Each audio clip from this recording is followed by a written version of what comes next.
guys.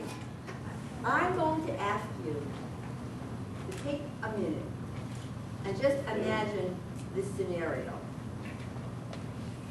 It's your first day on your new job at Innovation Inc. You've been chosen to join a team working to develop packaging that can withstand nuclear radiation.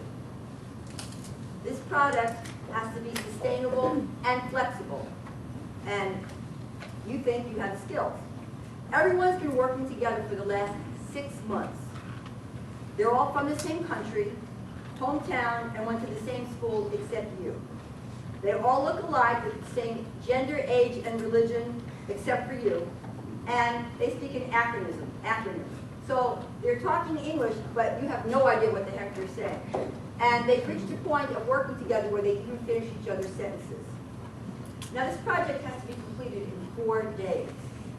You've been brought in because the CEO found you and thought you would bring in some fresh ideas. However, when you come in, no one welcomes you. No one asks for your thoughts. When you attempt to join the discussion because you want to point out, you think that you have something to add, and you have a new perspective to present, no one even acknowledges you. After the 3rd time, you stop participating. You just go silent, and you're just there. So it's day 4 now. Project is due. Everyone agrees about how to build a project. However, because of your background, you see some major flaws. You know that this project is not going to work. They start congratulating themselves. They're hitting each other on the back, giving each other 5, and they're so sure that they have a breakthrough product. But based on your knowledge, you really see a flaw in that design, and you for sure know it won't work.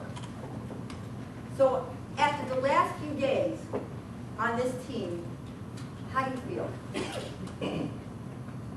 I'm going to ask anybody if you'd like to share. How do you feel? Left out. Left out, yeah. Ignored. Ignored. Frustrated. Frustrated. Disappointed. Yeah, disappointed. Now, why are you disappointed? Who said disappointed? Okay, now why are you disappointed? You have all these aspirations and hopes. Anybody else?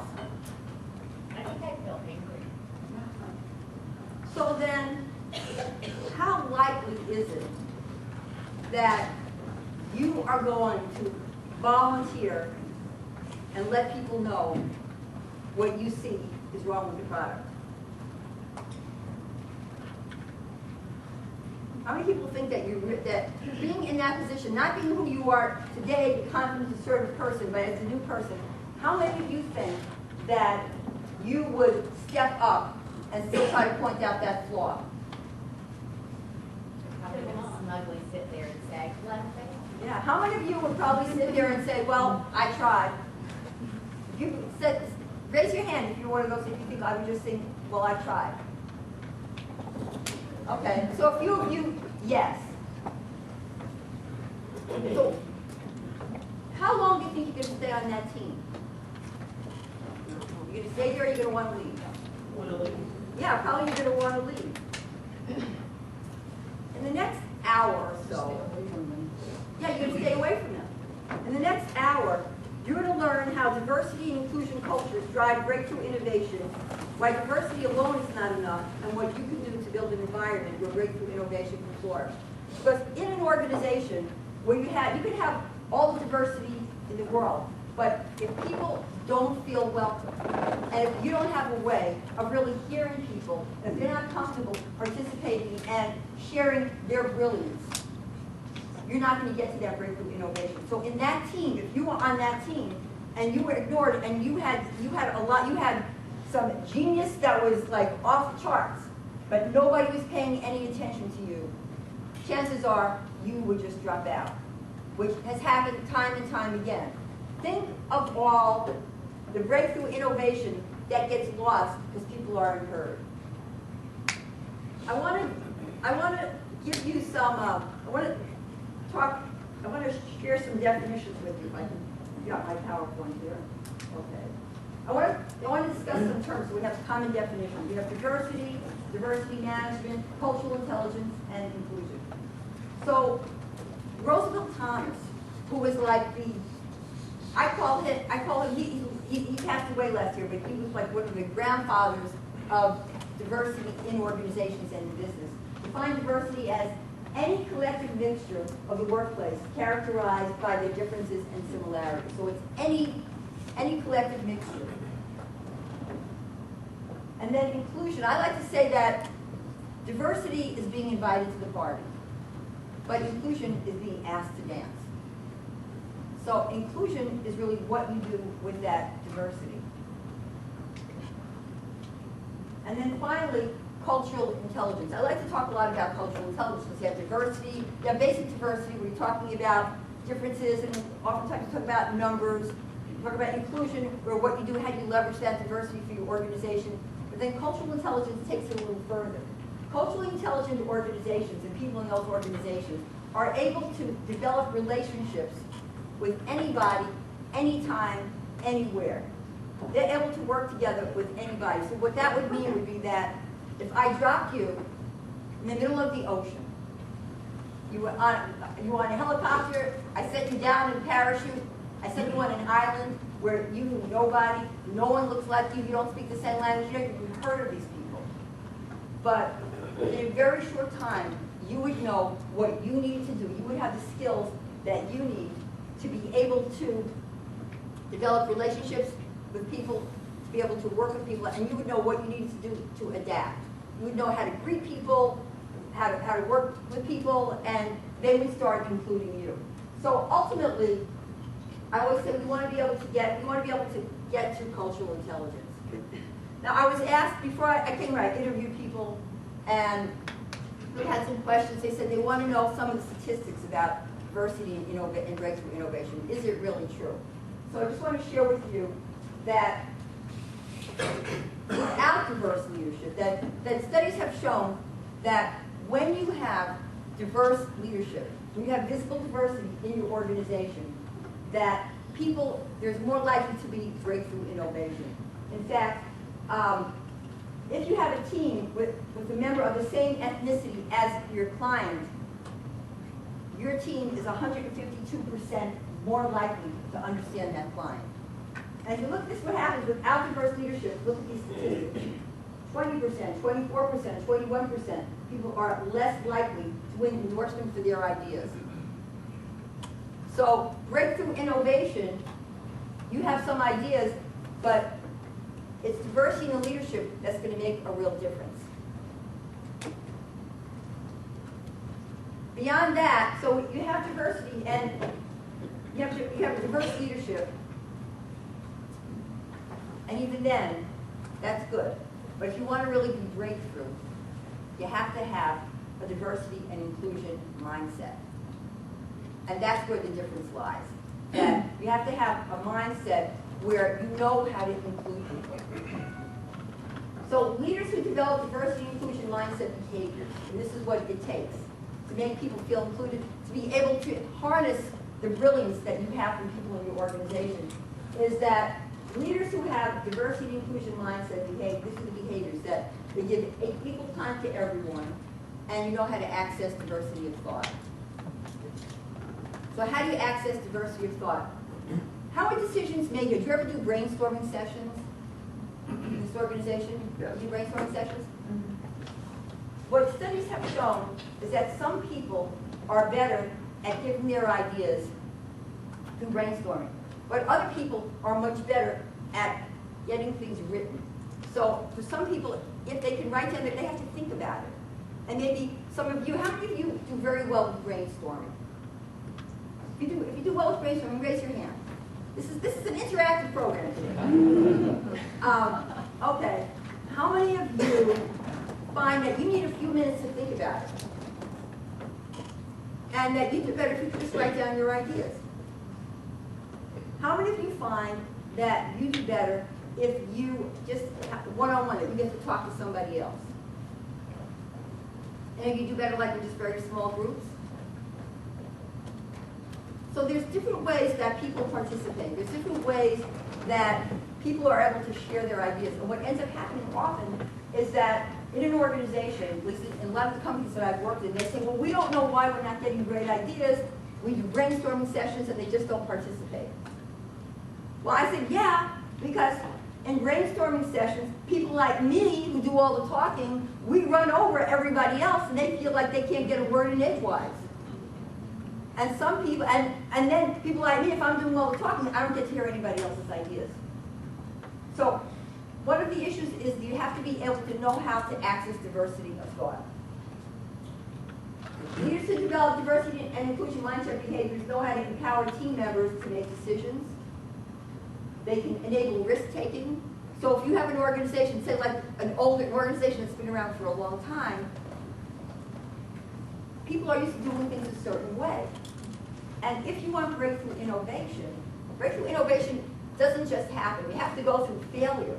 You have to be able to learn from the failure. So with breakthrough innovation, you need to be able to enable risk-taking. And that's scary for a lot of people. A lot of organizations, that's scary because they've never had to deal with failure.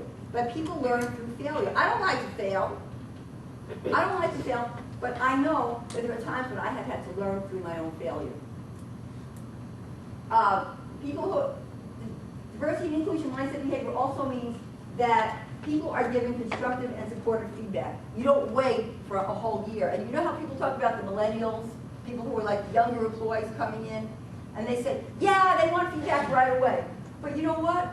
If you give people feedback right away, they're able to make a change. They can't change if you don't give them feedback right away. I don't like waiting a year, but by the time a year is up, I'm gone. You know, I'm already set in my ways. So if you really want to enable people to feel included, and you want to hear what they have to say, you want to be able to give them timely, constructive, and supportive feedback. And also, leaders who have a diversity and inclusion mindset are able to share credit with the team.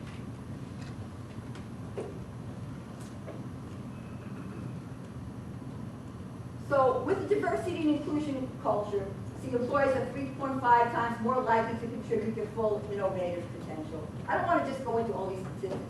I will give you these. If you want copies of this, information, I'll be willing to give you the copies of it after. Just give me a card and I'll send you a copy, okay? Because I don't think that you need to have all, you don't need to have all this. But again, oftentimes companies think, okay, well, if we just have diversity, we're all right. We're okay.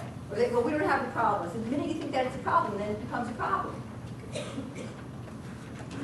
So when asked why, one of my clients had an issue. They didn't know why all the women were leaving.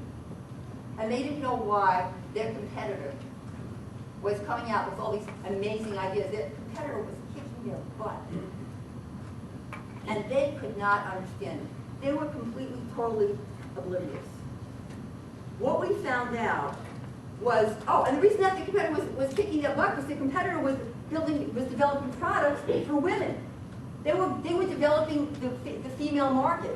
But until that time, until I came in, the client was totally oblivious. They had no idea why. So what we had to do was we had to work with them and open up their mind so they were able to see that actually diversity and inclusion was really in their interest. Because what they were doing was they were telling the women that they weren't strategic enough. Because they only saw one way of being strategic. So therefore, all the women were leaving. And I guess it's been about 10 years, and now, this last year, they were in the top 50 places for women and people of color to work.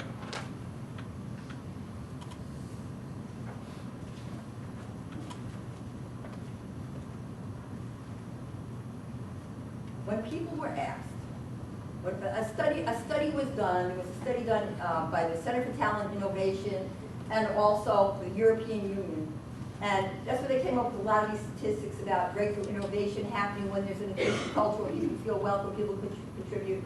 And they said, what are the obstacles? What are the obstacles to people being able to work together?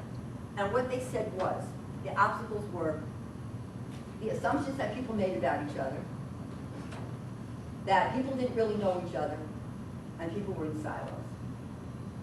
So if you want to have an organization where you have breakthrough innovation at every level, then it means people have to know each other. It means people have to be willing to be able to break through devices, because people have to be able to see each other. Because when you have biases, what that means then is that you don't give equal weight to everybody's ideas. And therefore, you lose ideas. Because there are people that you listen to more than others. So I want to share with you about bias. How many of you, are there anybody here who thinks that they don't have any biases? Everybody has biases, right?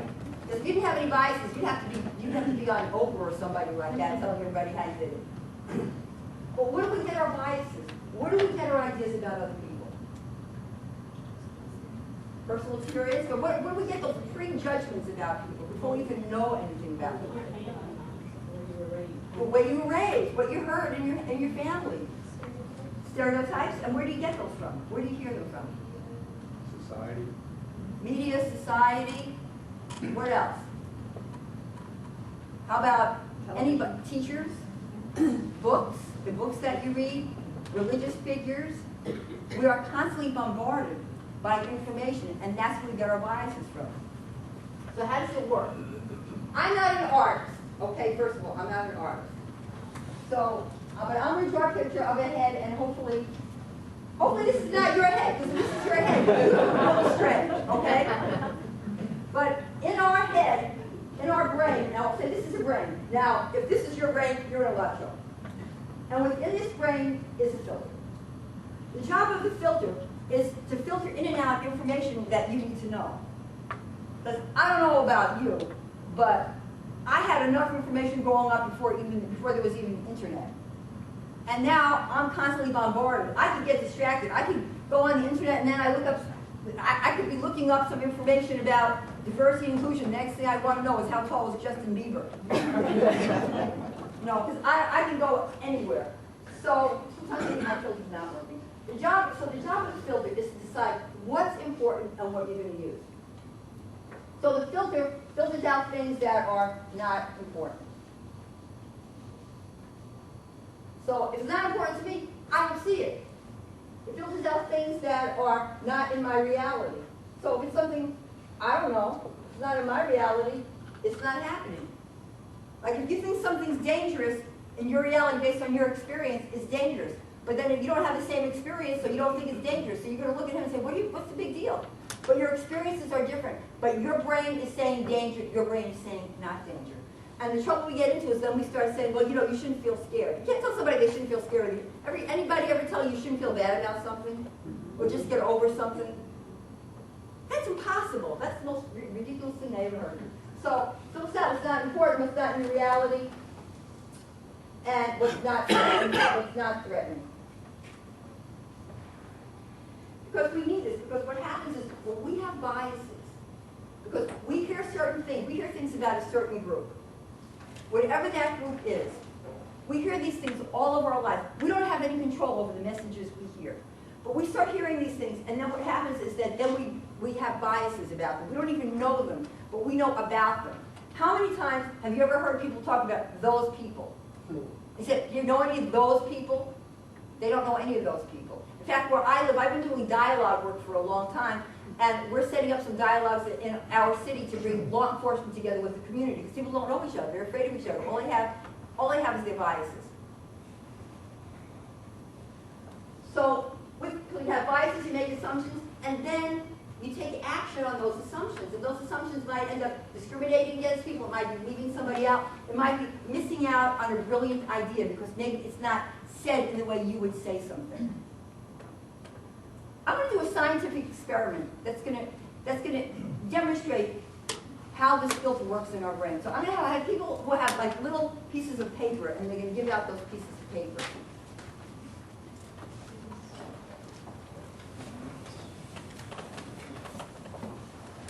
And what I want you to do is don't look at them yet.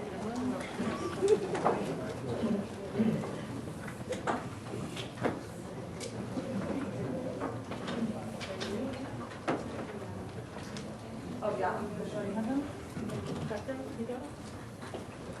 Anybody missing one?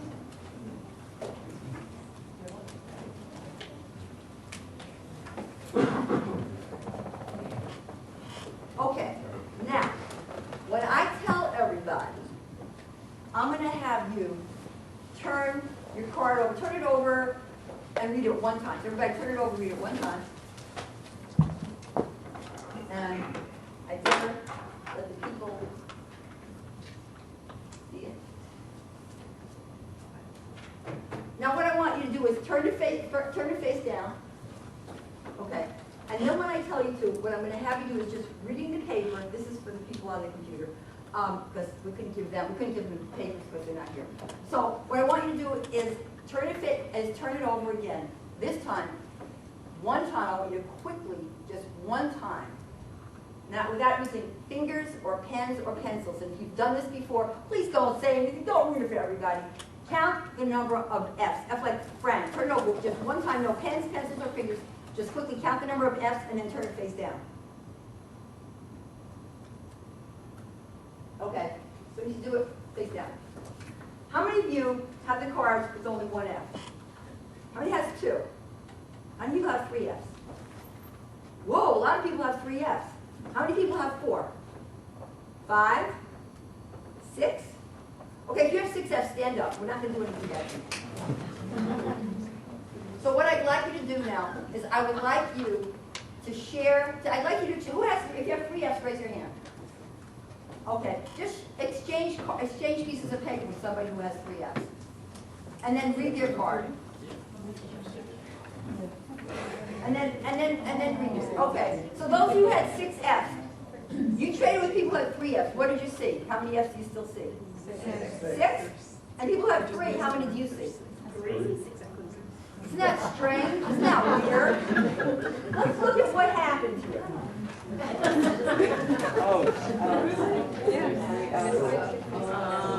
So now you could use your fingers and count the number of F's using your fingers.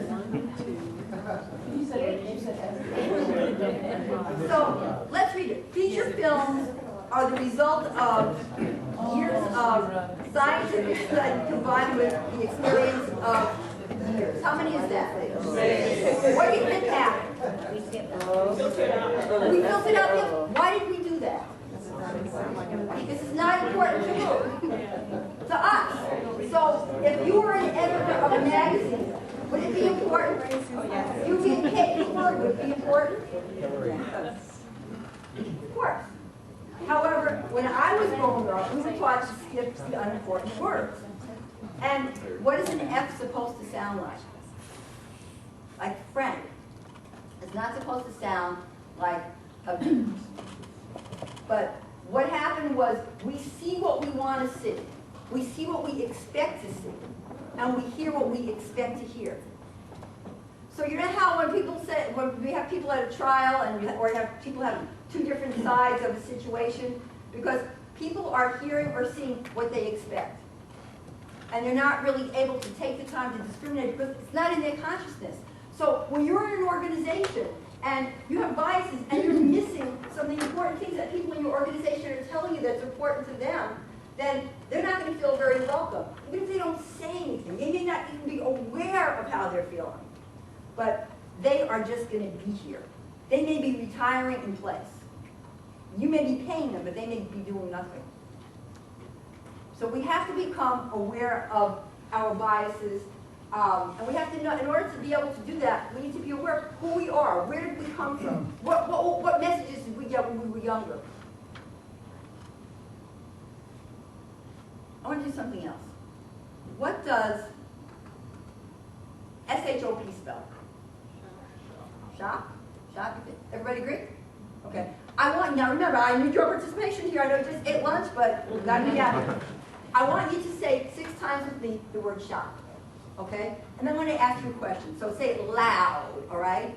And you all on telephone, say it out loud too. We can't hear you, but the telephone lines will hear you. Okay. So shop, shop, shop, shop, shop, shop. And a green light, you? Go. Have you heard this before? Anybody else ever hear this before? I've never heard this before. Okay, but how many people? But most people said what? Stop. Most people said stop. Why did they say stop? Because we keep on hearing shop, shop, shop. So you keep on hearing over and over and over again about a certain group. And then that's what you think about that certain group. And you might think, we love diversity, we love inclusion, but if you don't know that you have the biases, if you're not even aware of the messages that you hear, you are going to still treat people a certain way without even knowing what you're doing. Those little tiny biases sometimes make a big difference to people. And look how easy it is to program your mind. Now, I'm going to do another one. Now, if you've heard this before, I'm going to ask you to please not say anything, okay? So everybody's ready. Your brains are ready? Okay. So let's go. What does FOLK spell? All right, so I want you to say with me 6 times the word folk, okay? Say it loud, all right? Now remember, if you've done this before, please do not participate. Okay.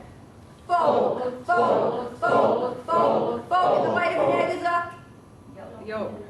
Really? White of an egg is up? Nope. Who cooks here? Don't cook for me.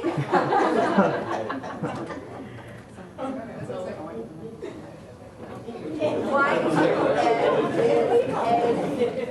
egg white. But do you see how easy it is to set your brain up? Because we are not even aware of what we're doing.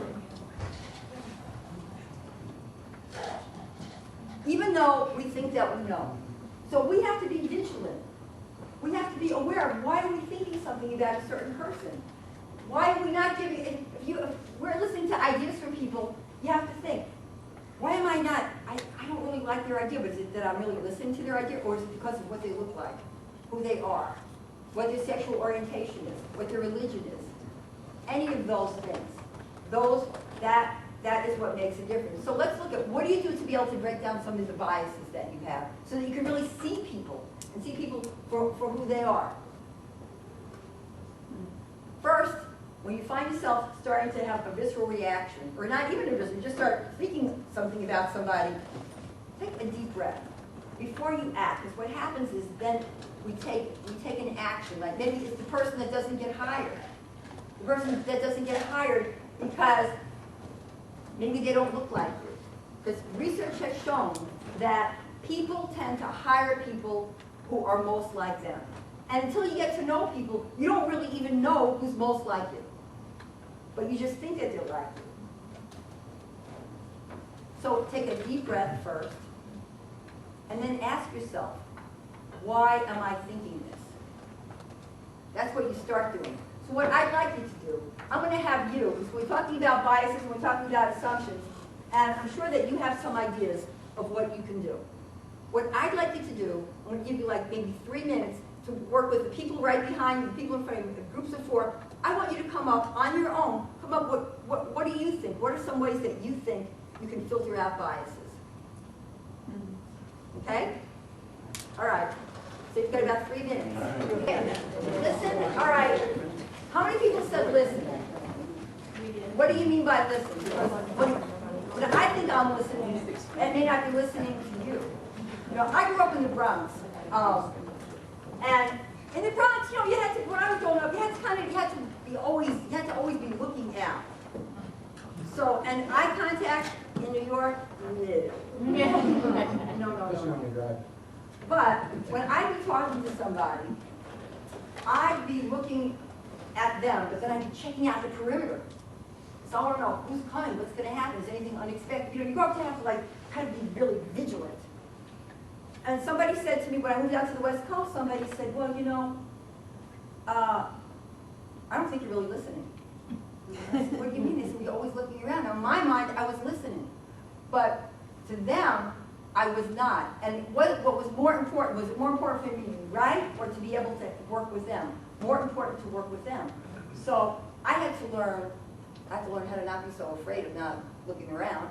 But I also had to learn just how to be able to look at somebody. And so what does listening mean? So what does listening look like? How do you, when you're listened to, what does that mean? What's going on when you feel listened to?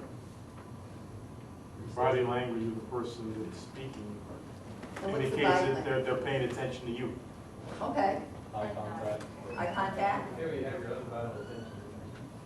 Restate what they say. Restate what they say. Head nodding. Yeah. Oh, and by the way, let me just say, in terms of head nodding, that some groups, like women and some other, tend to, in other cultures, tend to, like, we will nod our heads just to show that we hear you. Now, it doesn't mean that we agree with you. It just means that we hear you. And so oftentimes what happens is that people will think, oh, well, you agree with me, and they don't know why you're not doing what I asked you to do. When I first started in my business, I was doing some work in some of the technology firms, and they were going over to Korea.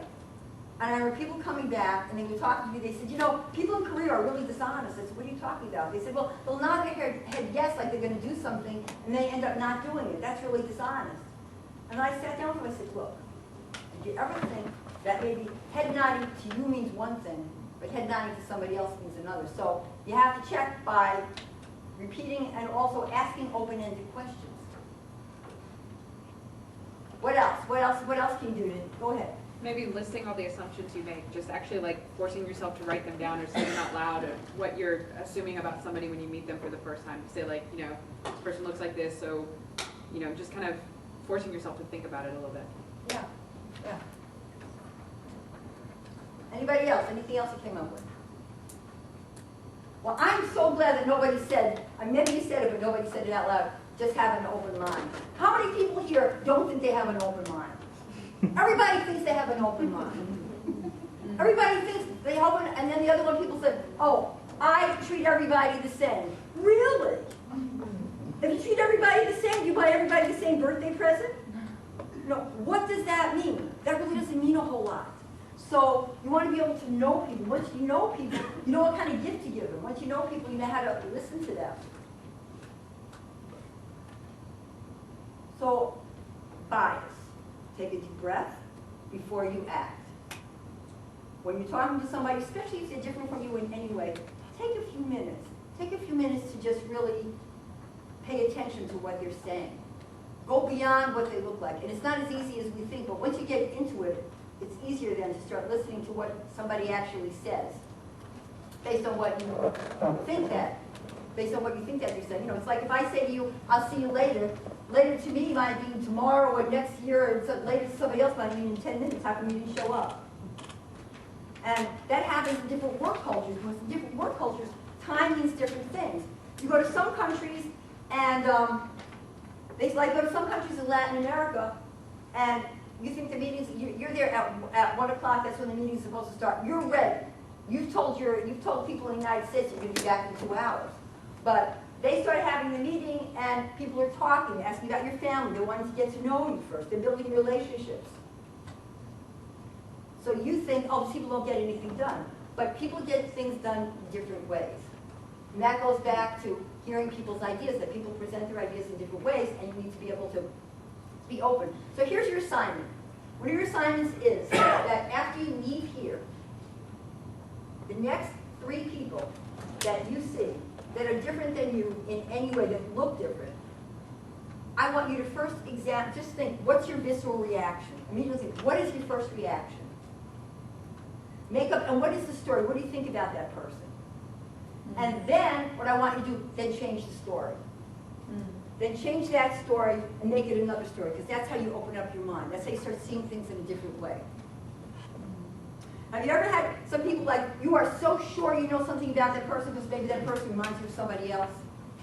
And then you can either take the time to get to know them, or you can take the time to not know them. I was working one of my clients was asking me to come in because he said, well, we're having problems with our hourly employees. I said, what do you mean? Well, we think that everybody seems so angry. I said, well, why are they angry? We don't know. So I started talking to the hourly employees, and the hourly employees were saying, well, we don't like the way management is treating us. So I talked to managers, what do you think about it? We don't like the way the hourly employees are treating us. Because they didn't see each other as people until they started to get to know each other. And the reality is that we all have more than one identity.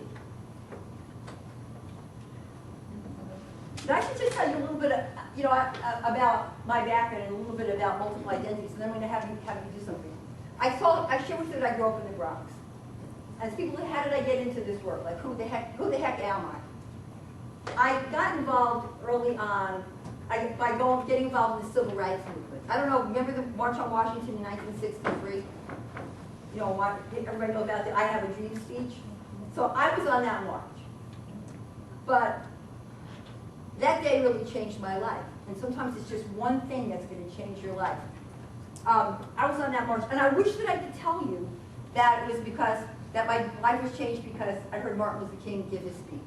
But the reality is I was too young. I didn't even know what was going on. I probably wasn't even paying attention to the speech. I probably was just busy like talking to other people and getting to know people. What was so amazing to me was that there were all these people. I'd never seen, I was really just a little kid, and we were on a bus, and we went, and our buses were following the other buses, and we were pulling up into Washington, D.C., and on either side of us, there were thousands and thousands and thousands of people. I'd never seen that many people. But there were people from every different culture, every different background. And what I remember the most was, and they were all waving, and just waving. And for me, what it did was, I remember the chill that just went down through my whole body. I'd never felt that kind of chill before in my life. And that stayed with me. And then I knew that I wanted to get to know people who were different than me. I wanted to get to know all of these other people. And so that's what that's what got me involved in this work, because I knew that if you don't know people, it's hard to work with them. It's hard to work with them, it's hard to share resources with them.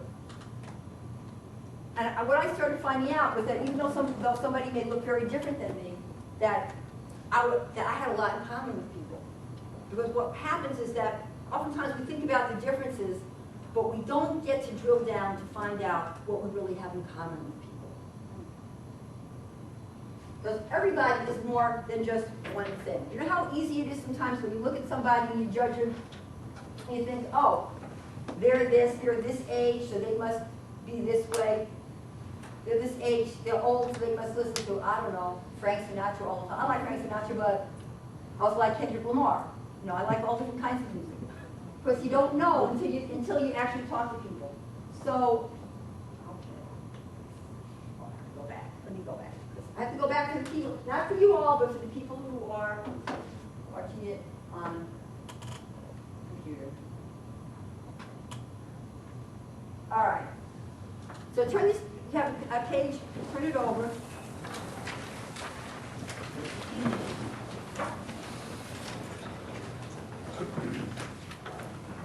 And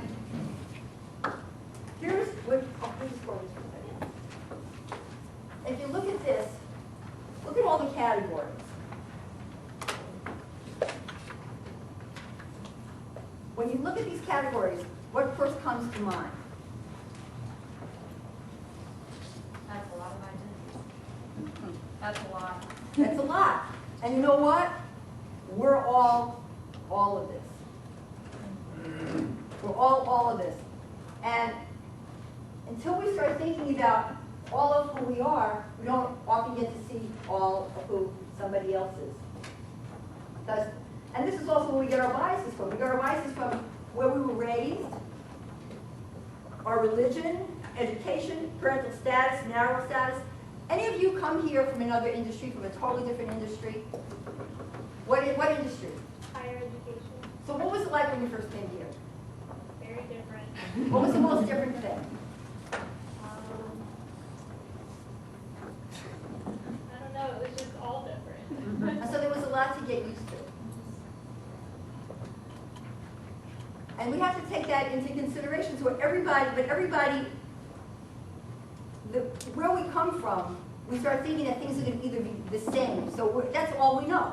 That's all we know how to act. We know how to act a certain way because that's what worked. That's how we survived before. So if we were able to present our ideas a certain way, when we come to a new place, it may be different. So we need to be able to investigate. We need to be able to find out. But how do we do that? How do we get to know people? Because if studies have shown that people are most comfortable with people who are like them. But the reality is a lot of times people may look like you, but they're really not like you.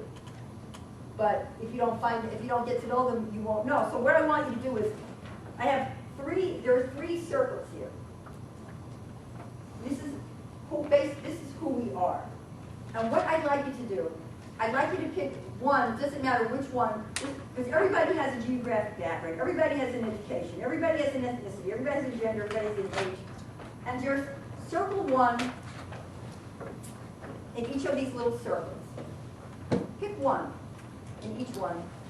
And then what I want you to do is, I want you to turn around to somebody work in 3s or 4s for a couple of minutes and just share with each other not only what you circled, but how does this impact your life today? So if it's a hobby, what is your hobby?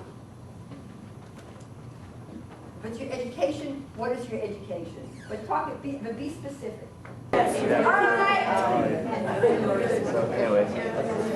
So I should have done this exercise in the beginning. Not when people, not when people were like, what the heck are you talking about? Stop giving us these statistics. I hate them. But I'll give you could have them. Yeah. All right. What did you find out? Were there any surprises? Yeah. What? Tell us. Tell us. Share with the group. She's completely different at church than she is at work. Oh. Yeah, sorry. In what way? I talk more.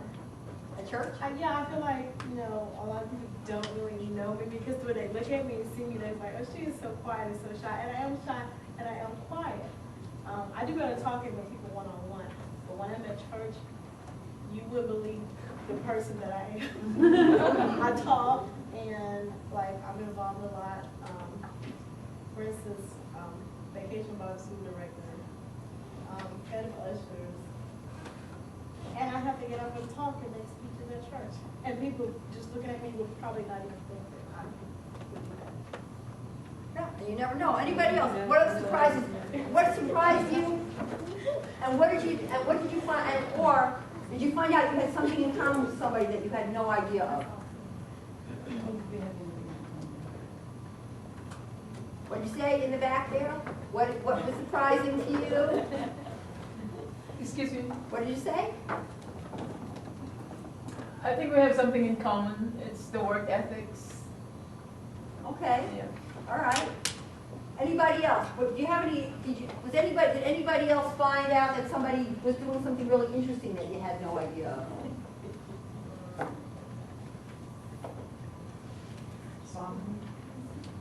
Say this again? Oh. What did you say? Songwriter. You're a songwriter. That's amazing. I'm sorry. What's your name? What's your name? Greg. Did anybody else know that Greg was a songwriter? No. Okay. All right. And I saw somebody. Go ahead. Tell us. Ashley is very involved in her community in Florence, and she works with the Girl Scouts and with victims of sexual violence. Wow. Okay. And you didn't know. Oh, go ahead. Just something interesting. When we're at work and we have these professional relationships, sometimes we don't want to have the small conversations, but something as easy as a hobby, it really opens people up because all of a sudden you're disconnected from any kind of pressure. It's just what you do for fun, and that can start a conversation and, really build a relationship with something that seems true. But volunteering, a sport, something like that, that's always interesting.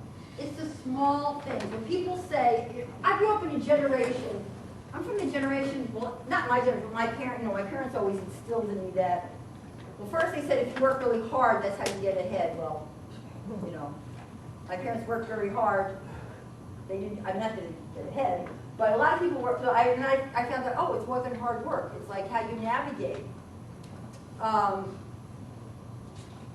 So it's, all of a sudden my brain just,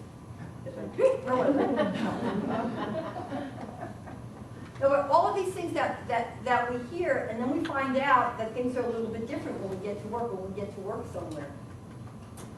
And what my mother told me was that you leave all your personal stuff at home. Anybody ever hear that? They just come to work. I hear people say, oh, diversity doesn't matter. I just focus on the work. Well, that makes no sense either. Because the reality is, if you don't know somebody, how likely is it that you're going to really trust them? How likely is it, if you have an idea that's really creative, that's really out of the box, like I always say, hire the idea candidate, not the ideal candidate. If you have an idea that's out of the box, but you don't really know somebody, how likely is it that you're going to want to take a risk and share your idea?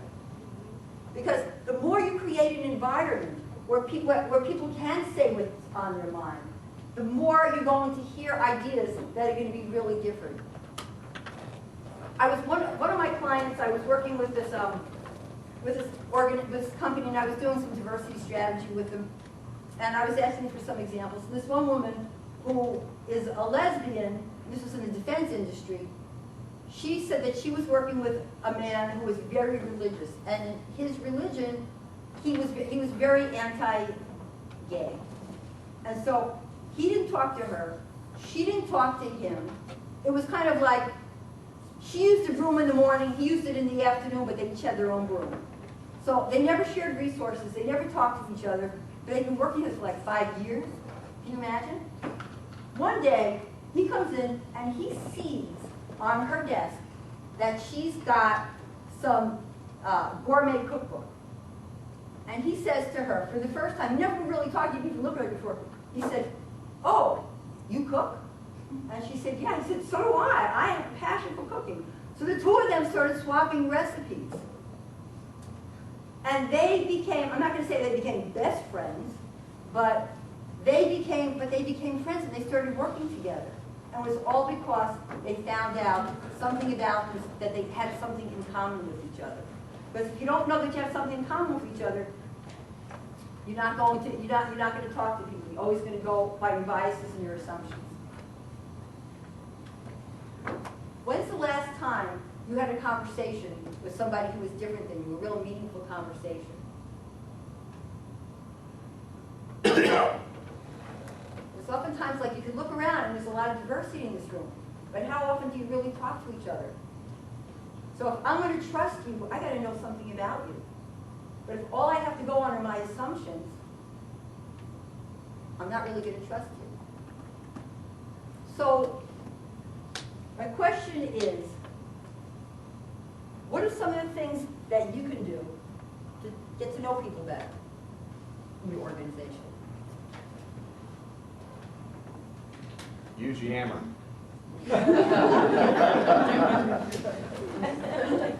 Talk to people outside of work. Talk to people outside of work. I think it's equally important when you see someone new is to not just introduce yourself, but make sure that they not only introduce themselves, but maybe give you a little insight as to who they are, because that's how you start breaking down those barriers. Yeah, it means that you have to share who you are. I was doing some work. They asked me to come in and talk about how to create innovation in global project management teams. And I got people together and got people to start talking to each other so they could be comfortable working together. Because before that, they really didn't know anything about each other, and the work was stuck. They were really feeling stilted. How many of you use a laser printer? Anybody here ever use an HP laser printer? Everybody know what HP is? Hewlett Packard, right? Well, Hewlett Packard wanted to create a new way of getting ink through a laser printer. What they did was they got 120 engineers together from all across the world. They picked 4 main countries. And together, these engineers, they got the engineers together, they got them to talk to each other, they got them to know each other, and they came up with a new product, new technology for laser printing, and they had, the ink came from the United States, the operations process came from Singapore, and the computers came from Spain. So together, they were able to create this breakthrough product, which they would not have been able to do on their own. See, we have 10 minutes, 15 minutes. Does anybody have any questions so far? Any questions that you'd like to ask me? Go ahead. You mentioned about the global product management team. A lot of us, work regularly with people that maybe we've never met. We talk to them on the phone, we email. Any thoughts around how, this digital society, et cetera, is impacting those identities and relationships? Yeah, because what happens is that when people don't know each other and don't take time to talk, it can still the way people work together. So some way, and I know Cisco does a lot of Cisco uses telepresence, but where they're able to get people to talk to each other, just get to know a little bit about each other. Like if you look at the multiple identities, because one reason why I had you do this is that we're more than just a gender, we're more than just a race, we're more than just an ethnicity, and it's within these other identities. That's where the innovation is. That's where the ideas come in. So if you know that you're working with people from another country or another culture, first you want to know something about the culture. You want to do your research, and that's part of becoming cultural intelligence. Culturally intelligent. You want to be able to do your research. You want to find out about the people, and some of you may already do this. How many of you work with people from different countries, different parts of the world? How many of you know how to say hello and goodbye and how are you in the languages? Okay, that makes a big difference. Just learning how sometimes it's the small things that make a big difference. So did that answer part of the question? Yes. Okay. But you can't pretend that everybody's the same or that somebody's just a voice. And that's why in some cultures they'll first start asking you about their family. Now some cultures may not, they might get offended, but you want to find out what the cultural norms are, and at the same time be careful not to get into stereotyping people, but to be prepared. Anybody else? Yeah, I was wondering if you comment on the usefulness of stereotypes and how they are not necessarily always such an awful thing. That's a great question, because we're going to make a differentiation between stereotypes and cultural norms.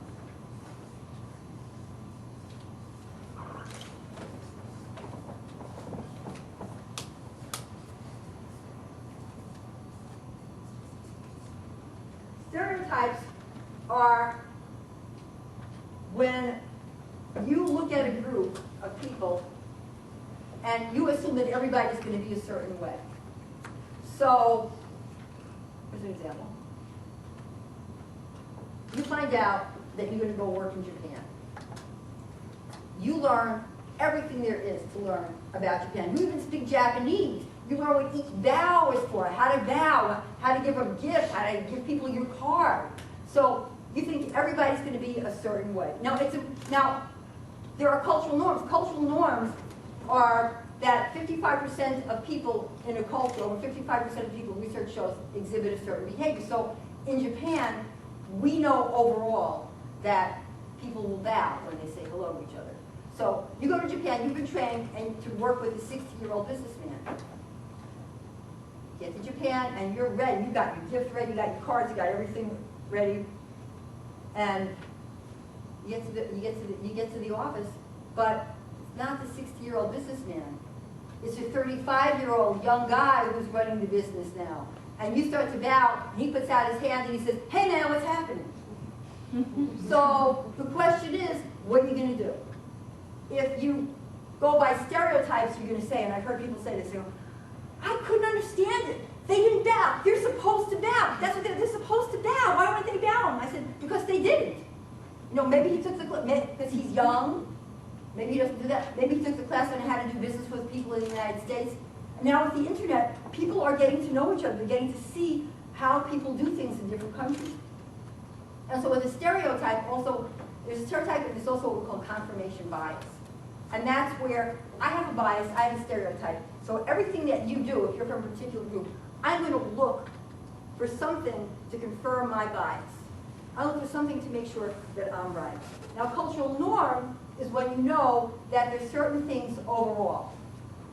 I told you I grew up in the Bronx. You know, I grew up in the Bronx, and it was a very tough area to grow up in. And you had to always be on your guard. We had locks on our door. We had what's called the Fox Police Lock. I don't know if anybody ever heard of it. It's a 40-pound bar.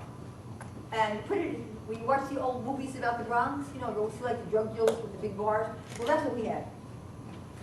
I moved from the Bronx to Eugene, Oregon. Now, when I was growing up, I would watch television. And it would show like Leave It to Beaver.